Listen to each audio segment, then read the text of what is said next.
Amber Eyes is a debut full-length album from Daevar, a Cologne, Germany-based stoner doom metal trio, who I guess have developed their sound to be a very honed in and simplified version of what a band like Windhand does, where they take that early 2000s style of stoner sludge metal and cinch it up into its most basic songwriting sense. And in this way, they're calling it doom grunge, and they pulled that to mean that they're working with very simple alternative rock song structures, a loud, quiet dynamic to create these songs. Now, in practice, none of this really makes any sense. I think it's a little bit of marketing spin that doesn't really work. The truth is, this is a fairly standard hi-fi stoner doom metal sound with who they write pretty effective groove-driven psychedelic doom metal songs with dramatic vocals. And I would liken those dramatic vocals and the sort of self-serious effect of this band as sort of like a movie trailer music almost, where it's again self-serious in tone and pulled off in a very dramatic but simple way. Think of maybe a grunge cover done in a post-metal style. We'll get to a clip here to sort of combat that observation and show that this is a pretty standard stoner doom metal band doing things in a very polished way.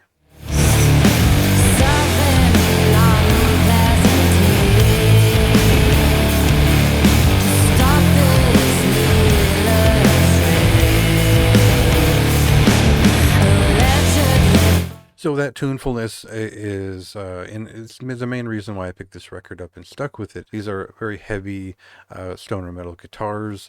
The doom groove of this whole thing is undeniable, and they sort of pull that together pretty well throughout this record and get that point across early on. The only thing about this record is it doesn't mess around like their first EP did, where the bits of style and psychedelic rock and even some aggressive parts, and seem to be having fun with sort of the fuzzy nature of it. And we find a lot of bands do that until they realize it's a bit generic, and then now they've honed in on what was special about their first record and made a very straightforward like full-length debut here, which focuses on the song, and it focuses on those simple songwriting dynamics to create an experience that is singular, it is linear, and it sort of drives right through this idea where every song kind of hits, even though they're happening in slow motion. For me, this is a very easy record to listen to. There's no real challenge to it. There's not packed to the gills with details. There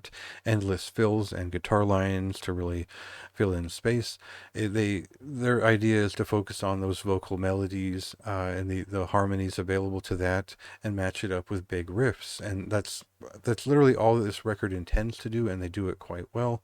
It's very well produced, and it's a pretty captivating, like 45-minute doom metal record in that sense. I think that the lyrics are interesting enough, but maybe not very exciting to return to, and they seem to be going for sort of a mixture of fantasy and reality, but also events of the moment. The state of the world seems to be important to this record, and so that's fairly unique for this style, and this is a very catchy, memorable album that is a lot of fun to just jump into. It feels nice, it's pleasurable listening, and that's kind of where my recommendation comes from, is that I don't think they're doing anything groundbreaking here. I think that Windhand had sort of had this idea. I think many other bands ran with it. This is sort of an above average version of that in terms of not managing to sort of trip up along the way, pulling off a full album that is quite strong in its melodies and its development. Otherwise, this is maybe just an interesting side note or a sidebar for people into stoner doom metal who want something very catchy and polished,